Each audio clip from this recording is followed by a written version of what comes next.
Darei as duas testemunhas que profetizem por 1260 dias, vestidas de pano de saco. São essas as duas oliveiras e os dois candeeiros que se acham em pé diante do Senhor da terra.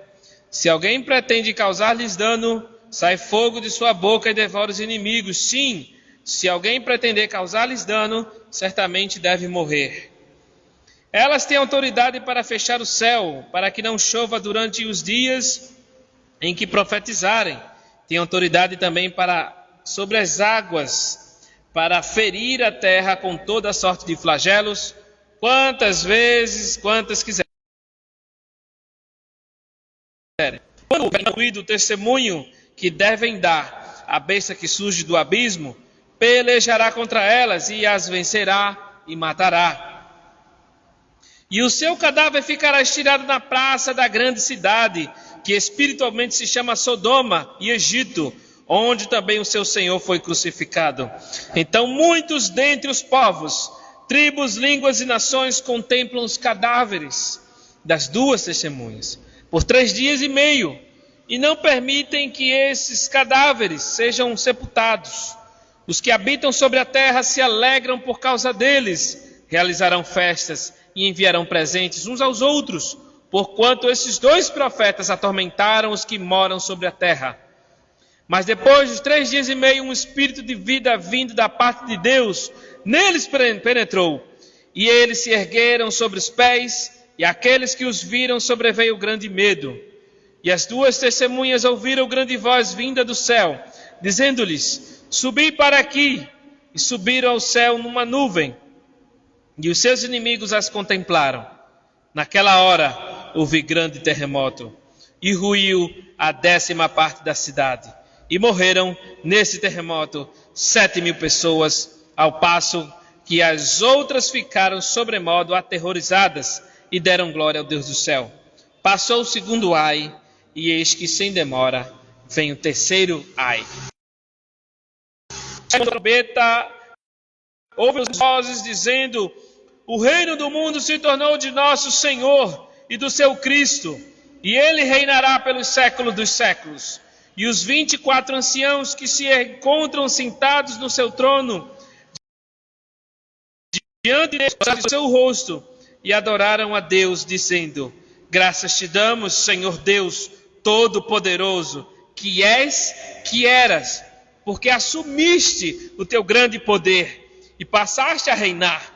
Na verdade, as nações se enfureceram, chegou, porém, a tua ira, e o tempo determinado para serem julgados os mortos, para se dar o galardão aos teus servos, os profetas, e aos santos, e aos que temem o teu nome, tanto aos pequenos como aos grandes, para destruírem os que destroem a terra. Abriu-se então o santuário de Deus, que se acha no céu, e foi vista a arca da aliança no seu santuário, e sobrevieram relâmpagos, vozes, trovões, terremoto e grande saraivada. Amém. A partir do verso 3 ao 19, queridos, nós vamos pontuando aqui. Nós já lemos, tá certo? Do 3 ao 19, agora são as duas testemunhas, mais uma vez simbolizando o povo de Deus nesse tempo, entre a primeira e a segunda vinda, certo? Alguns interpretam literalmente, aí que se perde, porque os textos de Apocalipse, eles trazem simbolismos, e até simbolismos simples, e a gente fica complicando aqui, certo? Então, verso 3 ao 19, que é as duas testemunhas, eu chamo de a missão dolorosa e triunfante da igreja. Queridos, por quê? Por que duas testemunhas? E ele diz aqui, por 1260 dias. 1260 dias, mesma coisa de 42 meses, mesma coisa de um tempo, 2 tempos, metade de um tempo, mesma coisa de 3 dias e meio, mesma coisa de 3 anos e meio, por aí vai. É o símbolo dessa primeira metade da semana, das 70 semanas de Daniel, da última semana, que nós vivemos. Bom, por que duas testemunhas? Tá? Vamos para as origens do porquê de tudo isso. As testemunhas devem dirigir-se a todos os habitantes do mundo, povos, tribos, línguas e nações. A dupla de testemunhas é a reminiscência do ato de Jesus enviar seus discípulos de 2 em 2. Também os apóstolos iam de 2 em 2.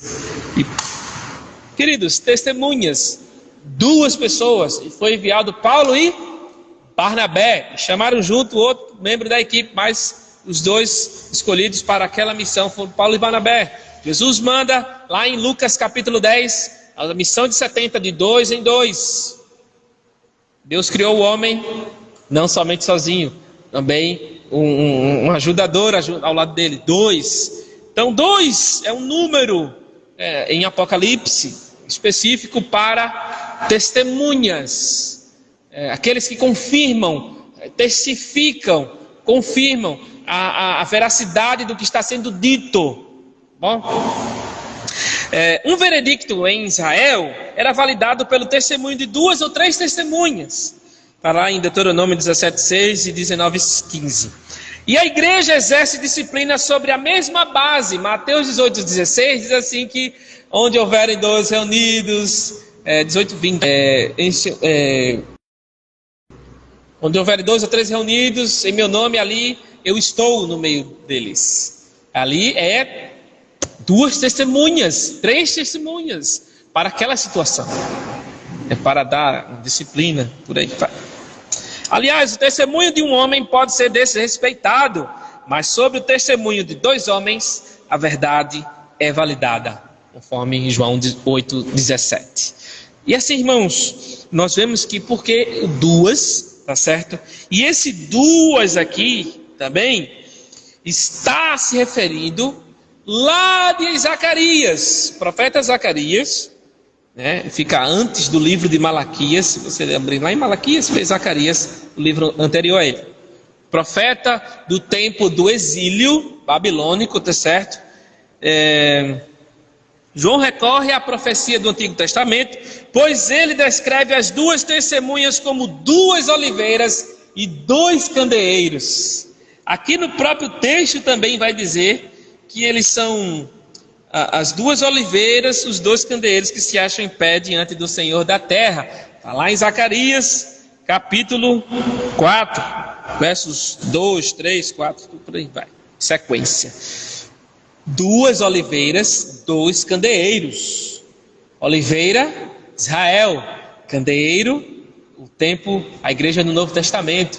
Então, está falando de todo o povo de Deus. Essas 2 testemunhas são todo o povo de Deus na face da terra, certo?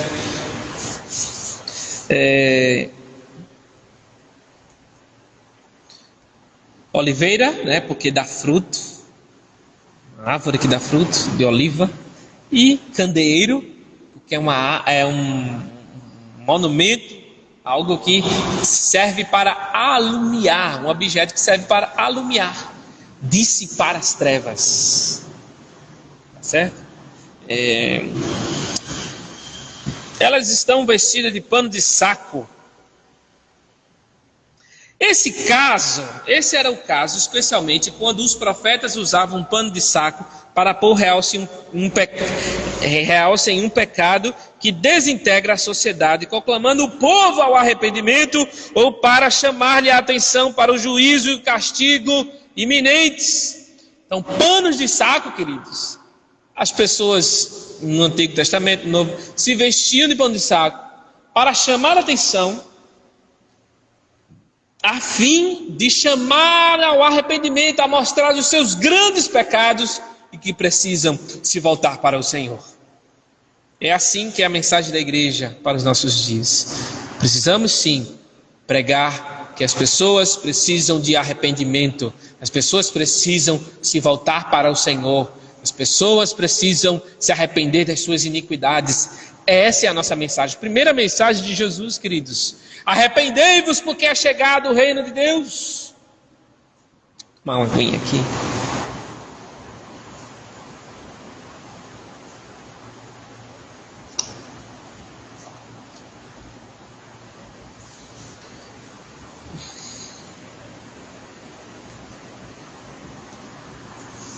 Arrependei-vos, porque é chegado o reino dos céus. É a nossa mensagem. A palavra de Deus não pode ser detida, mesmo quando os mensageiros de Deus são perseguidos e até mortos. Aqui também mostra que eles são perseguidos, mortos, mas a palavra de Deus ela não pode ser calada. Essa é uma tentativa de silenciar a mensagem do evangelho. Matar um crente, fazer com que o crente morra, ou achar bom que ele morra, fazer com que a mensagem do evangelho não seja nunca mais enunciada. E conforme o texto também diz, queridos, que eles têm autoridade para fechar os céus, para lançar maldições, no caso chover, né? Fechar o céu que não chova, ter autoridade sobre as águas para convertê-las em sangue. Aqui é mencionado Atos de Elias e de Moisés. Aí alguns, por causa disso, interpretam literalmente. Isso aqui, essas duas testemunhas, tem que ser Moisés e Elias. Parece muito com eles dois. Meu amigo, eles não vão surgir lá e aparecer não. É assim não. Tudo isso aqui que o texto está dizendo, são figuras de que Deus nos deu autoridade sobre os povos. Nós não somos um reino de sacerdotes? O próprio Jesus falou isso. Exatamente, nos constitui um reino, reis e sacerdotes, que tem autoridade sobre toda a terra. Então, por exemplo, de autoridade Pedro, o que tu ligares na terra será ligado no céu. Autoridade. Nós viemos aqui adorar o Senhor nessa noite e só tem 4 pessoas aqui, queridos. Vocês estão acompanhando aí. Viemos aqui ligar a terra com o céu, conclamando o Senhor para estar conosco, cantando ao Senhor, orando ao Senhor e pregando em nome do Senhor. Deus nos deu Deus nos deu essa autoridade específica da igreja, não é de anjos, nem demônios têm isso, somente o povo de Deus privilegiado. Veja que maravilha. Então o povo de Deus ao longo da história, né? O quanto o povo de Deus foi usado também, né? Nesses juízos sobre povos, a chuva parou, os milagres acontecendo. Quanto o povo foi usado por Deus ao longo da história, né? Está sendo usado, graças a Deus. Irmãos, então, quando tiverem de concluir o testemunho, o nosso testemunho vai até que todos os povos ouçam o evangelho. O nosso compromisso na terra é que a glória de Deus seja conhecida em todos os povos. Todos os países, entenda, em todos os países do mundo há crentes lá. Até na Coreia do Norte tem uns 50 mil crentes. Porém, estou falando de países, territórios, como China, tem crentes nos países muçulmanos, Ilhas Maldivas, Indonésia, tantos países perigosos. Está lá, pelo menos um crente lá, 1 ou 2, sei lá. Porém, o evangelho, ele não foi pregado ainda a todas as etnias, aos povos aglomerados. Tem crentes em todos os países, mas não tem crentes em todos os povos. No Brasil, tem cerca de 100 tribos ainda, sem conhecer Cristo, sem um exemplar bíblico, fechada. No Brasil tem muitos crentes, 44 milhões, mas ainda não foi todo evangelizado. Você pensa que o Brasil foi todo evangelizado? Muitas comunidades ciganas ainda não foram evangelizadas. Muitos quilombolas escondidos ainda não foram pregados para eles. Muitos indígenas, ribeirinhos, precisam ouvir do Evangelho intensamente.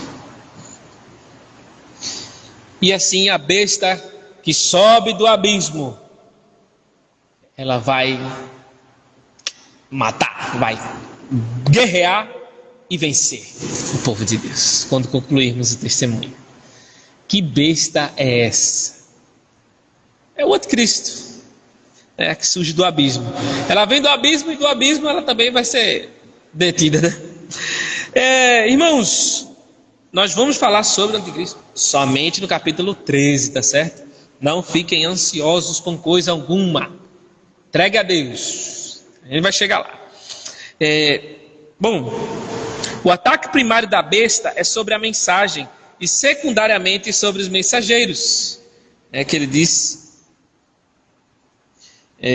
aqui, quando tiverem então concluído o testemunho, que devem dar a besta que surge do abismo, pelejará contra elas e as vencerá e matará. E o seu cadáver ficará estirado na praça da grande cidade. Irmãos, é matar para silenciar, né? Queima de arquivo. Olha, quando no fim dos tempos os incrédulos rejeitarem a mensagem, Deus afastará tanto a mensagem quanto os mensageiros, permitindo que o anticristo mate os santos. Não é uma predição literal de que todo cristão fiel de fato será morto. Calma aí. Porém, requer que cada cristão fiel esteja preparado para morrer. Essa é a interpretação desse fato. Ou seja, só porque o texto está dizendo que as duas testemunhas morreram, não quer dizer que todos os crentes na grande tribulação morrerão. Não, mas tem que estar disposto a morrer. Esse é o fato. Tanto que Apocalipse, capítulo 7, o texto diz que há uma grande multidão. E aquela grande multidão vieram da onde? Da grande tribulação. Tem duas vertentes, né? Que grande tribulação é o povo de Deus sofrendo ao longo dos tempos. E grande tribulação, um período antes que Jesus volte. E o período do anticristo. No Apocalipse, a expressão grande cidade, verso 8 aqui, grande cidade, que espiritualmente se chama Sodoma e Egito, onde também o seu Senhor foi crucificado. Alguns vão dizer, tem que ser literal, essas duas testemunhas, tudo isso aqui é literal. Porque o texto está dizendo aqui, que é Jerusalém, aqui onde o seu Senhor foi crucificado. Ele vai chegar lá, viu? Meus irmãos, grande cidade aqui, Jerusalém terrena, já perdeu o posto de cidade santa há muito tempo.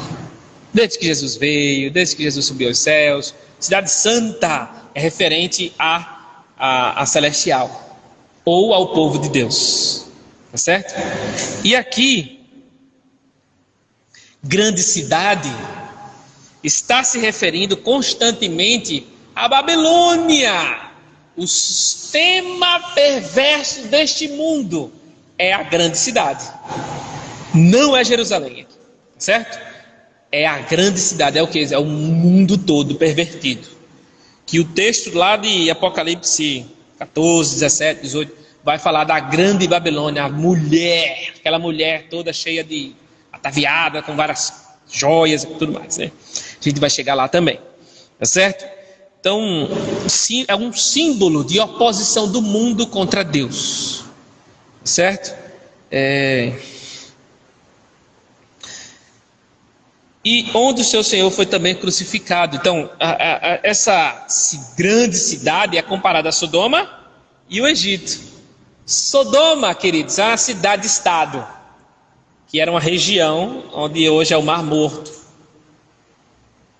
E Egito é um país. Na época já era um povo império. Então não tem como se referir a Jerusalém terrena. Tem como se referir a que é o sistema deste mundo querendo destruir o povo de Deus, se opondo a Deus. Certo? E aqui, queridos, aí o texto vai falar onde o seu Senhor também foi crucificado. Cristo foi crucificado diante do mundo. Romanos viram, judeus viram, Gentios, judeus, toda espécie de gente viu Jesus sendo crucificado naquele dia. Então Jesus foi crucificado neste planeta, pelo sistema pecaminoso deste mundo. Jesus foi crucificado pelos que a Deus. Judeus e gentios se juntaram para crucificar o Senhor, né? Queridos, e aqui ele diz que eles estão mortos, e ali muitos dentre os 9 línguas e nações contemplam, verso 9, né? Os cadáveres e as 2 testemunhas por 3 dias e meio, e não permitem que esses cadáveres sejam sepultados. Os que habitam sobre a terra se alegram por causa deles, realizarão festas e enviarão presentes uns aos outros, por enquanto esses dois profetas atormentaram os que moram sobre a terra. 3 dias e meio é mais um símbolo dos mesmos 42 meses, dos mesmos 1260 dias, dos mesmos um tempo, 2 tempos, metade de um tempo, por aí vai. Esses 3 dias e meio é justamente esse período em que, da manifestação do anticristo, em que o povo de Deus vai estar. A pregação já foi feita no mundo todo, todos os povos já ouviram. O povo de Deus está pelos montes, pelos vales da vida, passando necessidade, tendo que fugir para não morrer e não negar sua fé. Então esses 3 dias e meio, esse período de grande tribulação que ele está falando aqui. E o povo o que é que vai fazer? Festa. Nos livrando desses crentes, finalmente! Nos livramos desse povo que fica falando dos meus pecados, do povo que fica denunciando as minhas iniquidades, do povo que não deixa eu viver da corrupção, o povo que não deixa eu me prostituir, o povo que fica falando essas coisas. Finalmente nos livramos deles. O povo aqui, comemorando a morte dos profetas. De muitos, né? De muitos crentes, né? Isso aqui simboliza que a morte de muitos crentes. Batalha terrível. Muita morte. E muitos enviarão presentes uns aos outros, né? Enviar presentes, comemorações. Enviar presentes era comemorações a ídolos, comemoração de guerras travadas que foram vencidas. E hoje não é diferente. As pessoas estarão, em nome de seus ídolos, estarão enviando coisas. Olha aí, toma aí, vamos tomar essa cachaça, agora vamos comemorar. Vamos fazer, vamos. Manguaça para dentro. Enfim, acharão bom que muitos crentes morrerão e deixarão de atormentar este mundo. A igreja atormenta o mundo. Essa declaração revela o pensamento truncado do mundo. Os mensageiros de Deus atormentam espiritualmente os incrédulos. A mensagem que Deus lhes enviou por meio de seus arautos atormentou suas consciências e lhes negou paz mental. Irmãos, a mensagem do Evangelho, ela causa desconforto, incômodo. Ela precisa causar isto. Se ela agrada aos ouvidos das pessoas, não é Evangelho, é outra coisa, mas não é o Evangelho. O Evangelho, ele é cirúrgico, ele trata, ele mata o velho homem, ele faz ficar constrangido o pecador. E assim, queridos, a mensagem do Evangelho é tormenta para o mundo, num certo sentido espiritual. É desagradável para o mundo. E assim, meus irmãos, nós temos que ter uma mensagem. Será que a minha vida, a minha mensagem está agradando as pessoas? Estou fazendo de tudo para ser aceito? É certo que nós vamos buscar a paz com as pessoas. Se possível, ser de paz com todos os homens, que depender de vós. Porém, não de todos. Nós temos que pregar uma mensagem, viver um evangelho que confronte os pecadores, todos os ímpios.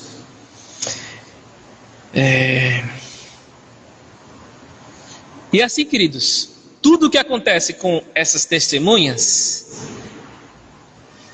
a segunda besta do Apocalipse, capítulo 13, né? Ela imita tudo. Nós vamos chegar lá e vamos comparar depois com os irmãos, tá certo?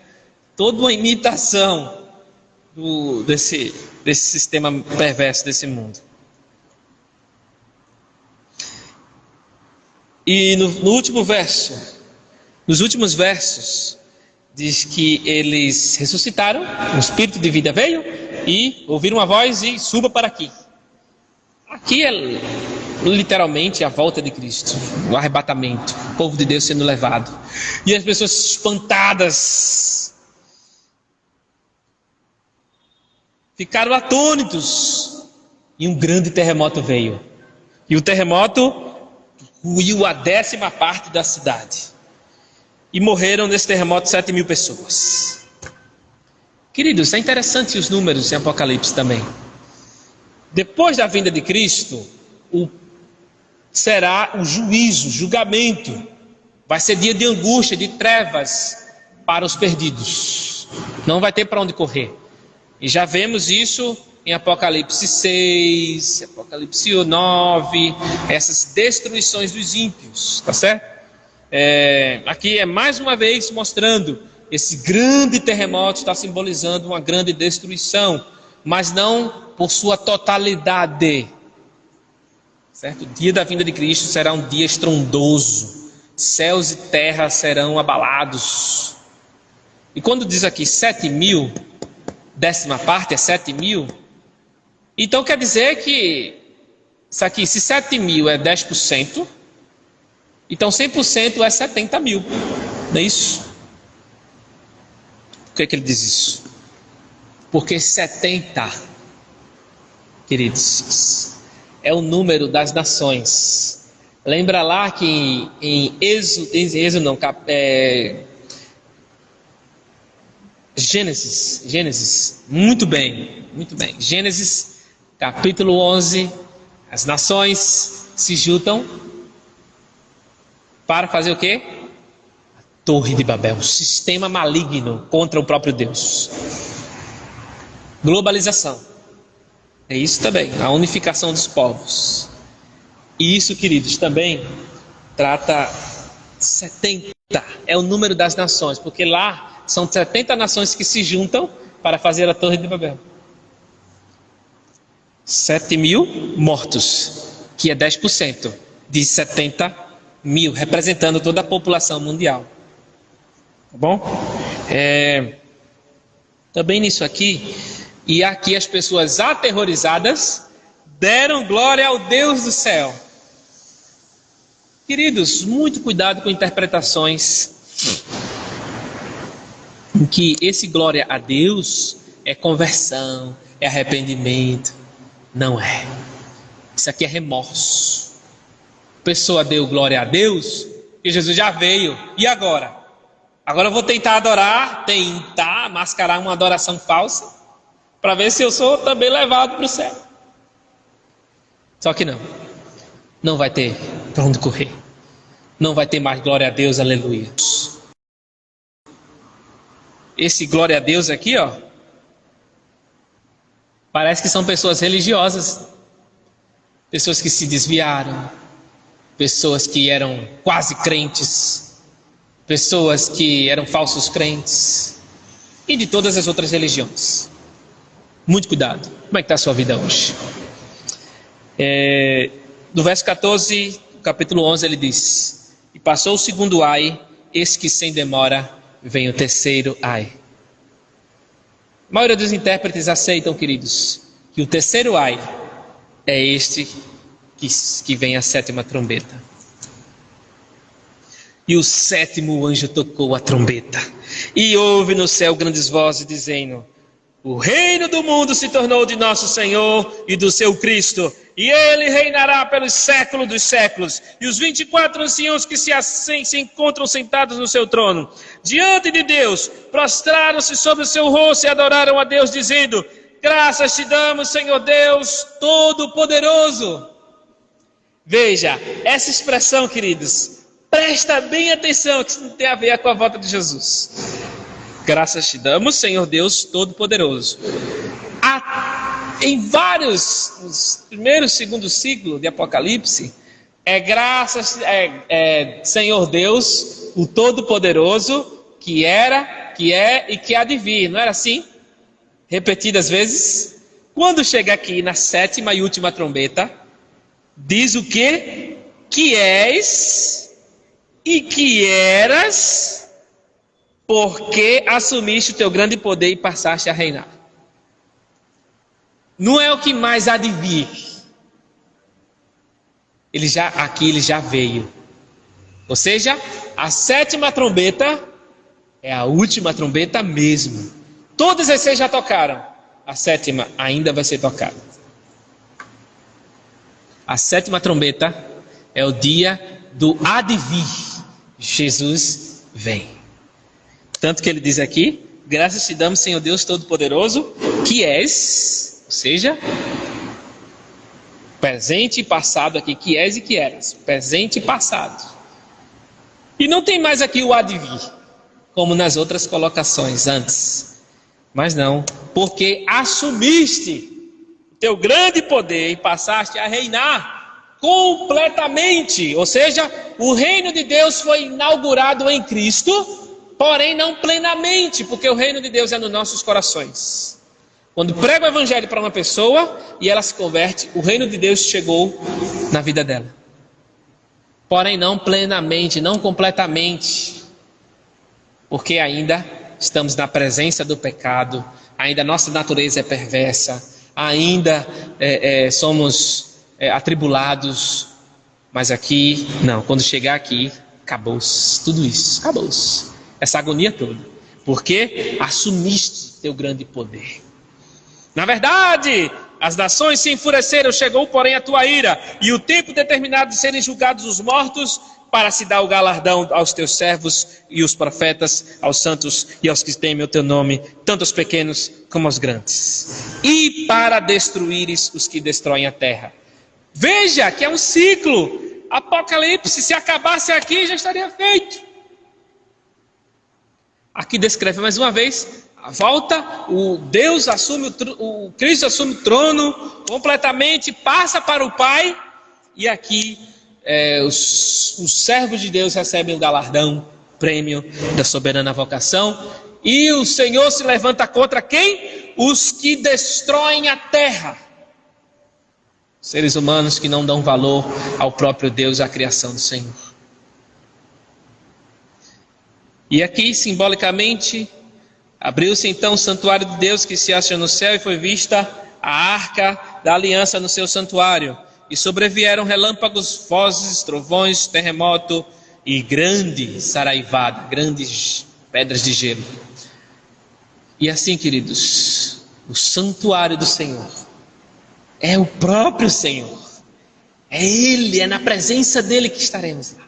Santuário de Deus, a arca da aliança, simboliza o quê? A presença de Deus.